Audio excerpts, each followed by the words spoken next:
búrania si cez fašiangy berú dovolenku, pretože cez fašiangy sa nepracuje, ale zabáva.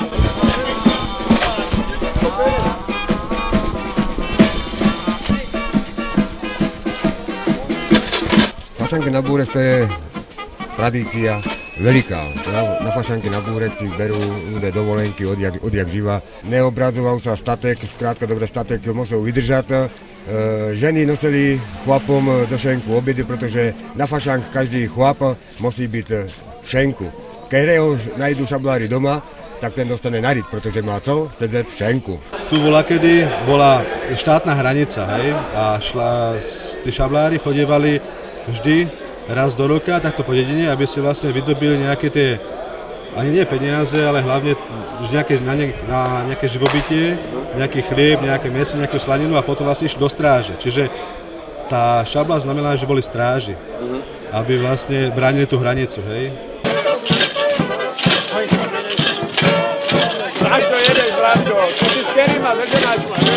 Na fašank to už kedy sme chodili už ako 10-roční po čable a teda ešte nebolo také úrovne, ale títo kroje sme zachovávali, chodilo sa v tých krojoch. Na fašank nesmie nikto robiť, lebo keď treba za súkromná, keď ešte sa vozilo, treba, niekedy nešiel na tých fašank, lebo to by bola kedy vládenecký richtár sa volil.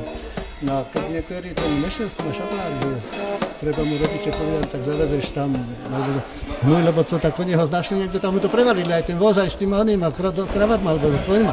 Čiže tak sa robí, na fašank nesmí tady niekto robiť, to je to pondelí, úterý.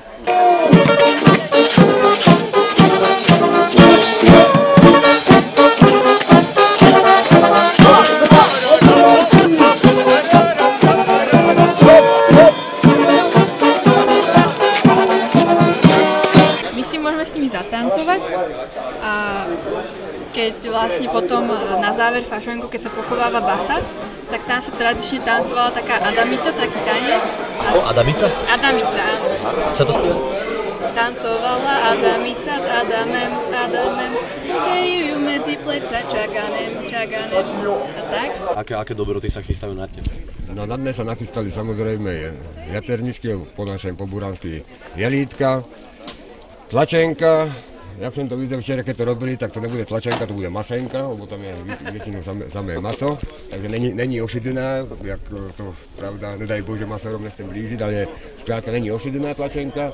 Oškvarky, včera robíme čerstvé oškvarky, ze včerajších teda prasátek, potom máme cigánske, zabíjačkové zelé, ovar, skrátka dobré všetky špeciality. Teraz sme to dali do kotla a musíme prikladať a miešať, aby tam to nezhoralo a postupne sa to otápa. Čiže vy ste dneska už jednu varku urobili? Áno, nech sa páči, budete okoštovať. Vy si vždy vie vybrať takú akciu, kde nás dobre nakrmia. Nech sa páči. Takže ďakujem pekne. Samé masové. Masové? Áno. Úžasné. Nech sa páči. Pán kameraman. Je to OK, co? Dobre to je. Magnifik. Ďakujem pekne.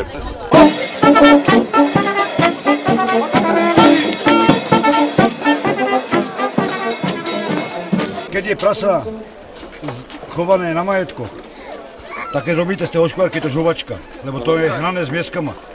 A keď je prasa chované doma u súkromníka, žere všetko, co vám ostane a toto. Takže je to pomie a je to inačí. Z prasata z majetku je žuvačka, to není oškváry.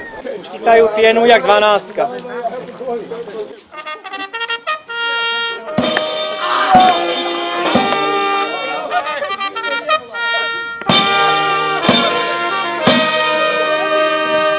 To je ferula, ktorá vlastne symbolizuje jednak toho šéfa tej skupiny, toho richtára. Na tým sa potom vypláca, to znamená, že vlastne ten človek, alebo ten domáci pán sa zdvihne, alebo šabári ho zdvihnú a dostane vlastne to ferulou po zadku, po rici. Tak.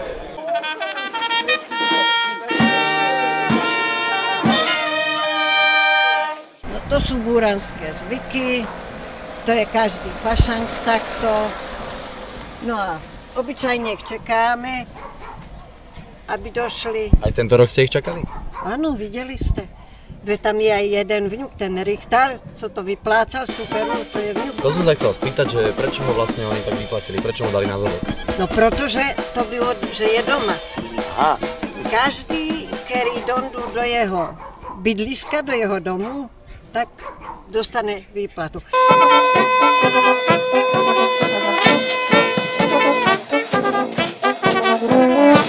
To sú krojovánci, áno, ktorí tancujú v kole, a potom sú slaninári. A tí slaninári vlastne majú v nejakom predstihu, chodia po tých domoch a pýtajú sa, hej, tých domácich, či teda chcú šable alebo tanec. A potom nás informujú ako Richter, ako mňa. No a potom nás buď nám ponúkajú nejaké šišky pečené, slivovicu, niečo na jedenie. Aj napichnú niečo na tú fánku? Samozrejme. Slaninári dajú nejaké klobásu, slaninu, nejaké pečené mäso.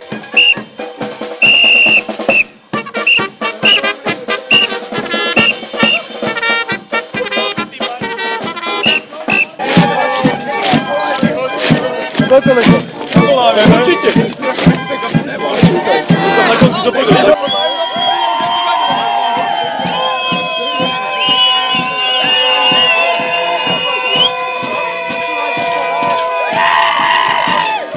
V útorok večer sa končí fašangová slávnosť, pochovávanie basy a vlastne vtedy sa už ukončuje aj muziky sa končia, takže od popolcovej stredy už je útlom až do Veľkej noci.